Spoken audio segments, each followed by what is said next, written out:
Good to see everybody out this morning. Glad you could make it in spite of the marathoners.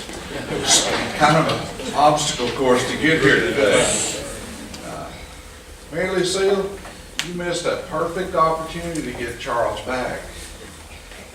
When he called attention to you coming in early, you should have told him you weren't coming in early from this morning, you were coming in late from last night.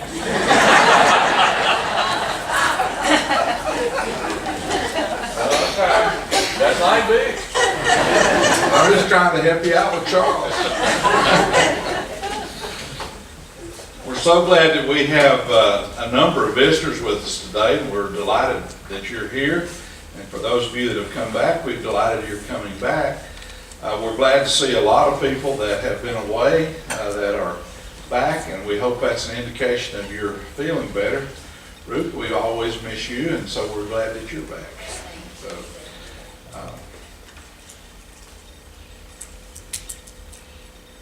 we're glad that everybody's moving on, I guess. Everybody's moving on, aren't they? So sometimes we're moving on to places that maybe we hadn't looked so much forward to, but maybe that'll work out well too. So wonderful to have family to take care of people, and so sounds like from our conversations this morning, we got a lot of people on our prayer list. So we'll certainly be remembering everybody.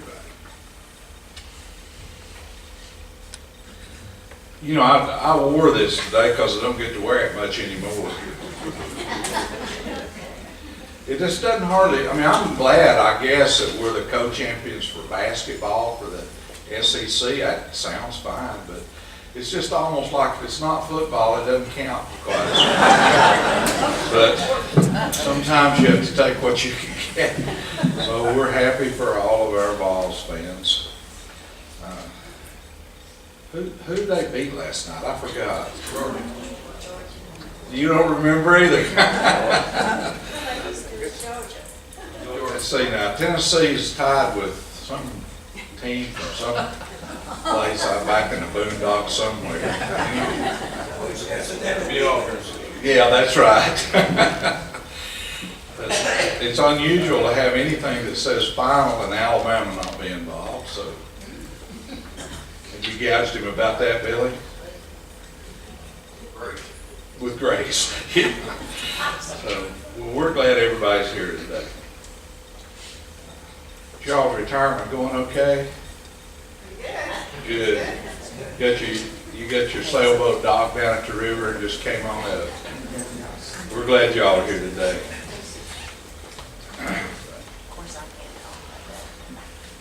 Not long ago, I had a really, really wonderful experience. I was invited to come and make a speech to a group of 7 men. One thing that was really good about going to do this speech is that I was the youngest person in the room, which is not easy to accomplish anymore, to tell you the truth. The oldest guy in the room was 85, and the youngest guy in the room besides me was 77. And so for the better part of a decade, I'm just going to say it like that, I was younger than the youngest one of their group. All of them were from Texas, and they had all been administrators in Memorial Hermann Healthcare System, where I went and worked for years and years. They had all retired or long since retired, and so once a year they have an alumni gathering, and they asked me to come and talk to their alumni gathering. Some of those people I had not seen in over a decade, so that was really, really a nice kind of a time to spend with those people. They had aged a little bit. They said I looked kind of young, and then they began to talk about all their cataract surgeries coming up. But they had not lost any of their vitality, and they were just as quick as they could be. And so 8 old guys sitting around talking about old times ended up being pretty interesting. They took me to eat at a seafood place in Houston that is one of my favorite places in the world to go eat, and so I went in knowing just exactly what I was going to order, and they still had it on the menu, so that all worked out. But it was interesting. The oldest guy in the room, 85 years of age, ordered a dozen oysters on the half shell. And they came and set that out in front of him on a big fancy crystal and silver kind of a display. And there those oysters were just glistening in the half shell. Across the table, one of the other guys said, "Don, you're not going to eat that stuff, are you?" And he says, "Well, yeah, I'm going to eat that. That's one of my favorite things." Someone else immediately said to that 85-year-old, "That's what puts the sparkle in his eyes." And then a third person around the room, making reference to his wife, said, "Mary better watch out when Don gets home tonight." And so they were just having a good time with each other. In a few minutes, one of the guys across the table said, "I just couldn't eat that. That looks like something that came out of somebody's nose." Well, I guess when you get old enough, that is okay. And then one of the guys sitting across the table paused for a minute and said to the man who had just made that remark, "Now, Steve, you know you shouldn't talk like that around the table." At which point the man with the oysters said, "I'd rather be eating this stuff that looks like it came out of my nose than that sea roach that you're getting ready to eat." And that other old man looked down at his lobster, and it's like he'd never looked at a lobster like it was a sea roach. Exactly. And on they went, and on they went, and on they went, and on they went. And they would probably have all complained about how women talk too much. One of the guys, to give you an example of their vitality, said, "You know, I've just gotten back from Monte Picchu. I've been down there with a group from National Enquirer, and I've taken up photography, and it was just wonderful." At which point, the oldest man in the room said, "Did you eat at so-and-so?" He called the name of a place. "Every time Mary and I go down there, that's her favorite place to eat." And he said, "Yeah, we ate there." And the conversation then went on from there. In a little while, we finished eating, and one of the guys had a home nearby, and the plan was made to go there and eat dessert. And so we went over there to eat dessert. Before we got up to leave, and he took care of the whole ticket, he said, "Now, I just bought you all supper." He said, "When you get to my house, you eat that dessert. I don't care how full you are. My wife has decided she's a baker now. And we got baked stuff all over the house. So you go eat that dessert or I'll have to eat it." It actually was really, really good. So we got to the house, and we were greeted by the lady at the house. When they got to the oldest man in the room, she said, "How are you doing?" He said, "I'm just fine." And he was just smiling. Of course, he had just had a dozen oysters on half shell. And she said, "Well, how's Mary?" "Mary's doing just fine. She's having a good visit tonight while I'm gone." And the conversation went on around the table for about another hour. And then finally, the oldest man in the room stood up and he said, "I hate to leave, and I don't like to be the first one to leave a group like this, but said I got to get back. I've got to relieve the nanny that's sitting with Mary." And that had a different kind of a ring to it. And so after he left, I said, "What's the deal with Mary?" And they said, "Oh, she's had really awful Alzheimer's for the last 5 years. Said he'll go back, and she probably won't even know who he is. They are out some and look like everything's pretty pleasant, but she doesn't know she's in the world." Part of that really seems sad to me because I know Mary. But then the way that kind of had all unraveled that evening left me kind of a little bit mesmerized. Here was a woman whose life is now kind of lived in the shadows. Here's a woman now whose life is kind of hidden, is the word I want to use to describe it. Maybe hidden from the world a little bit, maybe hidden from herself a little bit.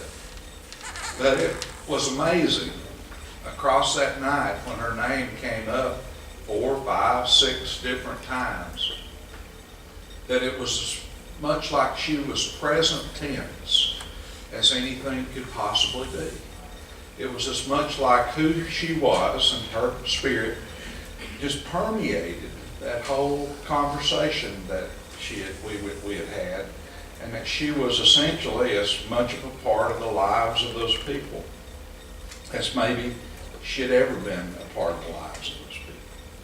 And you begin to think that maybe sometimes things are hidden, but their power and their permanence and their influence is still there in very profound ways.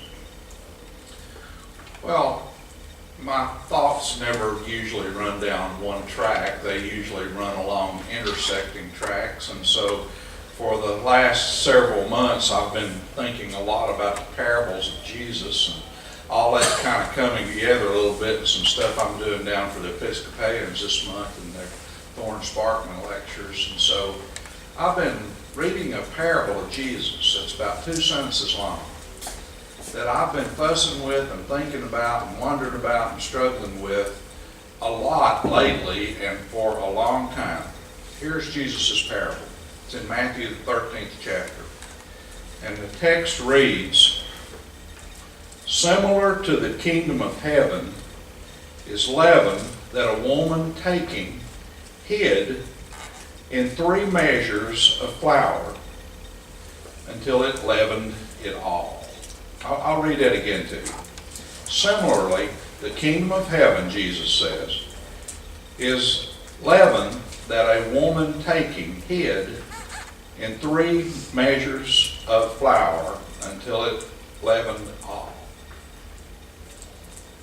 Now, across all these years, the only way that I've thought about that is that it was about as common of a place, little kind of an illustration as you could find. And that is that Jesus tells us about some woman who's cooking, and she takes some yeast and sticks it in with some bread or some flour, and it kind of leavens a whole bunch of bread. And what I've struggled with about that is that that's not the way Jesus told parables. Jesus just didn't throw something out there that was kind of simple.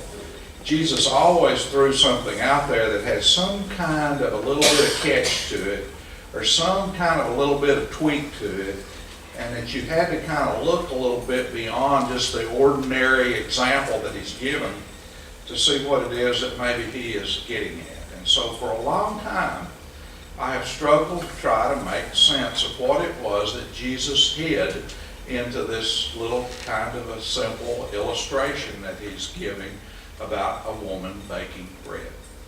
So let's take that apart just a little bit, and we'll find our way back to my friend's wife, Mary.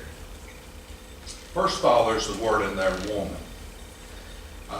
It is a fairly common Greek word, but in the Greek language they have different words for people that are of kind of different ages. And so if we were to literally look at this particular word, we would have to say a young woman. And by that, probably someone who is in their late teens or someone who is in their early 20s. Of course, we know that by that time in the ancient world in a woman's life, she would have likely become married. She might have even had children by that time. And so it finally dawned on me that what Jesus is probably describing here is a young 20-ish woman who probably is a kind of an amateur or newbie cook. Now that'll make total sense in a minute. And so I think maybe she's like maybe some of you all were, or maybe like lots of people are. She gets married and suddenly she's got the responsibility to be the cook or the provider of meals for a family, and it's not something maybe that she knows an awfully lot about. So kind of hold that image of a young woman who's trying to be a cook but maybe doesn't have much experience yet. The second word that becomes appealing to me to kind of look at as you dig around is the word leaven. And the way that we commonly think about that is it's yeast. And we think about the experiences that we have seen with yeast. And so I remember when I was a little boy that my mother made these dinner rolls, yeast dinner rolls, just like we can buy frozen now at the Food City. But at any rate, she'd get those little bitty packages of yeast. Remember that? And she would mix it with warm water or whatever, remember that, and she would put it in the refrigerator, and she'd tell me and my little brother to leave that alone. And we only had to taste it once to leave it alone. And so then she would take that and she would put it in the flour or the bread that she was working up, and she'd set that outside, and we'd sit there staring at it, waiting like for a baby chicken to hatch, until it began to work and it began to kind of gaseously expand the bread that was there. That was interesting in the 1950s when you didn't have Game Boys to play on. So at any rate, that's kind of what I thought about. But I know better now a little bit. If you look at the Greek there, it's not talking about a little package of yellow yeast. It's talking about what we would more commonly call bread starter. And I know that some in here have no clue what that is, and so I'll tell you a little bit. Bread starter is a mixture that is used for special kinds of bread like sourdough bread. And it is a kind of a yeast-like mixture, but it's kind of special yeast that is wild yeast usually, that somebody has found out somewhere in the backside of nowhere. I also have found out that bread starters are things that can be handed down even over generations if you're careful, because they tend to keep growing and reproducing themselves. And I remembered when I began to learn about that about once or twice a year my mother would make sourdough bread. And there was this little old lady that lived in this little old house in our community who was the widow of a Methodist minister named Mrs. Hunter. And she'd go over to Miss Hunter's house, and of course I'm tagging along, and she'd tell Miss Hunter she needed some bread starter. And Miss Hunter would go back into her kitchen and she'd get out a little covered dish, and she'd get out about a spoonful of this goopy looking stuff that looked like Don's fresh oysters. And my mother would take that like it was some kind of a golden prize. And then she would work that into her bread and make sourdough bread that you could smell it down the block, and you can almost taste it in your taste memories. That's what's here, bread starter. It's something that's really special. It's something that's really unique. I've even heard that there are some bread companies in America today that have bread starter that's been handed down for 100 years. And so it was something really very special that the young woman cook had. You're making us all hungry. I'm making y'all hungry. Well, good luck. Maybe you'll get sourdough bread for dinner tonight. Doesn't look like your chances are all that good. So here's this young woman cook, and she's got her bread starter. But in the Jewish rules and regulations, there were times of the year like Passover when there was no leaven that could be put in bread. That was against the rules. When they had raced out of Egypt, they didn't have time for leaven in bread. And so they couldn't celebrate Passover and have leaven in bread. And so at certain times in the Jewish year, it was unleavened bread. And they were so strict in their laws. They were so strict in their way of doing things that the leavening agents could not even be in the house. That would keep someone from cheating. The leavening agents couldn't even be in the house. And now the whole parable begins to make sense, because Jesus says that the woman took the bread starter and she hid it. And And that's what kept throwing me off, because that word hid there means exactly hid. It means exactly what someone would do if they're motivated to hide something, and really hide something. I think about when the people from up north came down here to bother us during the Civil War, and everybody went out in the backyard and dug a hole and hid their silver. I think about this one person I know who came across in a boat lift from Cuba back now, decades ago, that's really interested in going back to Cuba because she knows that where they lived, where some stuff was hidden. And so to hide in this text in the Bible is exactly that kind of implication. She hid the stuff. And where better, she thought, to hide it than in 3 measures of flour. Now that may not have been very smart, but 3 measures of flour by our standards today is between 40 and 60 pounds of flour. That's a lot of flour. It's almost like we're smugglers from Mexico that hide stuff or hide something in big old containers of stuff that nobody would go through. Who would go through 60 pounds of flour looking for anything? She hid it. But obviously what she didn't understand was if that stuff got loose in there, it was getting ready to have impact not only on a handful of flour that you might make a loaf of bread out of, but it was going to have impact after a while on all 60 pounds of flour that was there. Can you imagine what kind of a mess that woman ended up with, and how that 60 pounds of leavened flour, you couldn't have hidden it if you would have wanted to.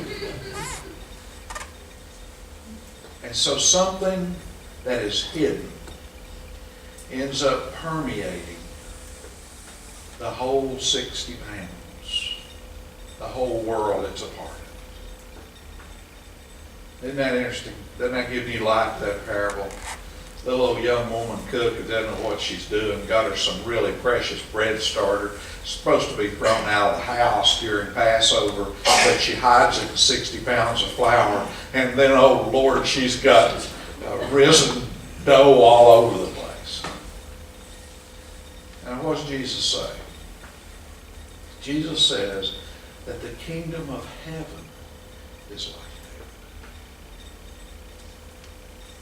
I kind of wonder what Jesus was getting. I kind of wonder what Jesus was trying to convey.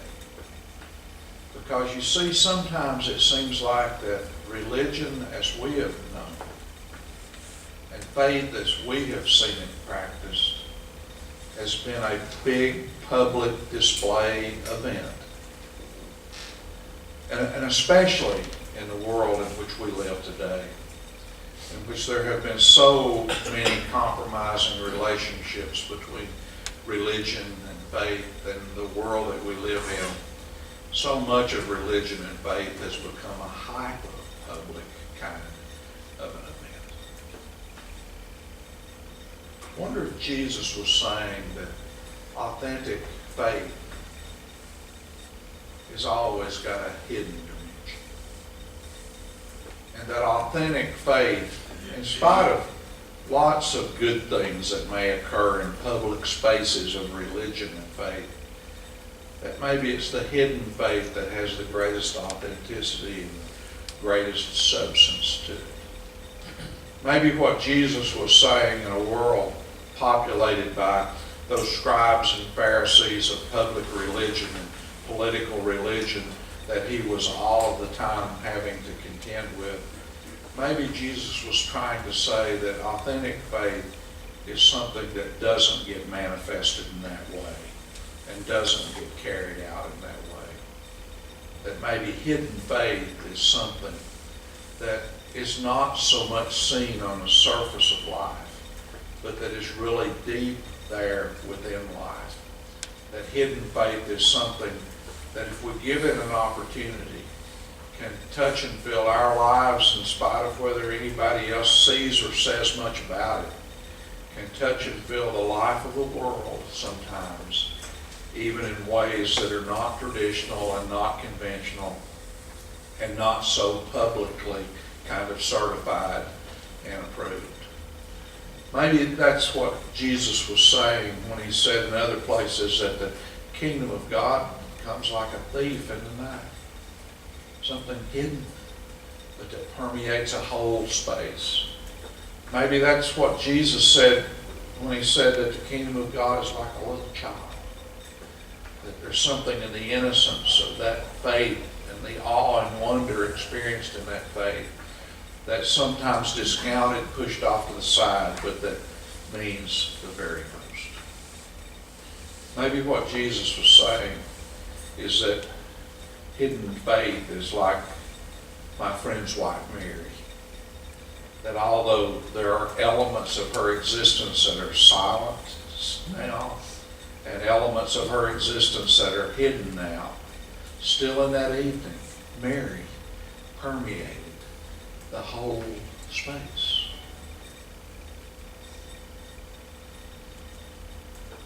What would we need to do to cultivate the hidden side of our faith in God?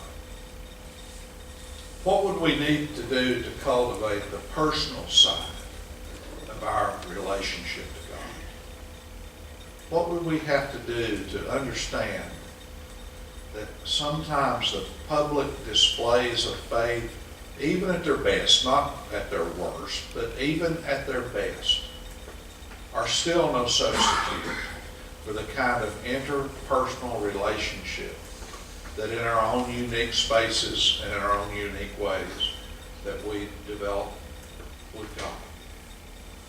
And I think what Jesus is saying is like Mary at his birth, taking these things and hiding them in her heart.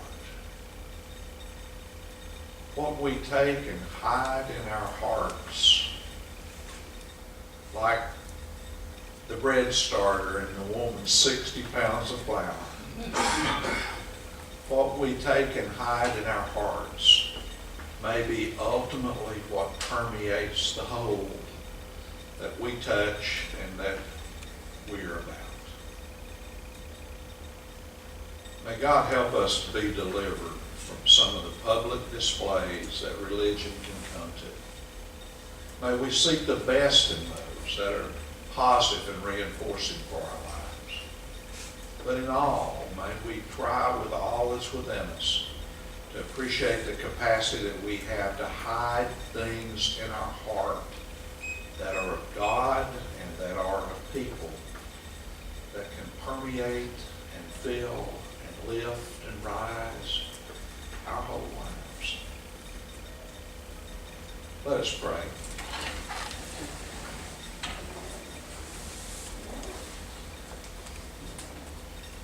Oh Lord, sometimes we get so caught up in so much that comes to us from the outside of life.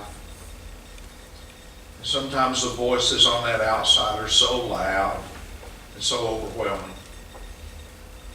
Help us that we might have times in which we would think more of the inside of life, of those dynamics of life that we can hide in our hearts, those dynamics of life that come from people that we love, from people that we've known, from people that we've known in certain ways that are no longer there.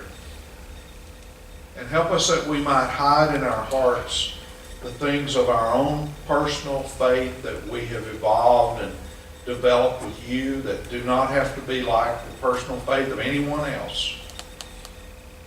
But help us that we might know that if we hide these authentic and beautiful and wonder-filled things in our hearts, that it will permeate the whole of our lives. It will permeate in ways the whole of our world. And it will continue to touch us in ways that empower us to touch others.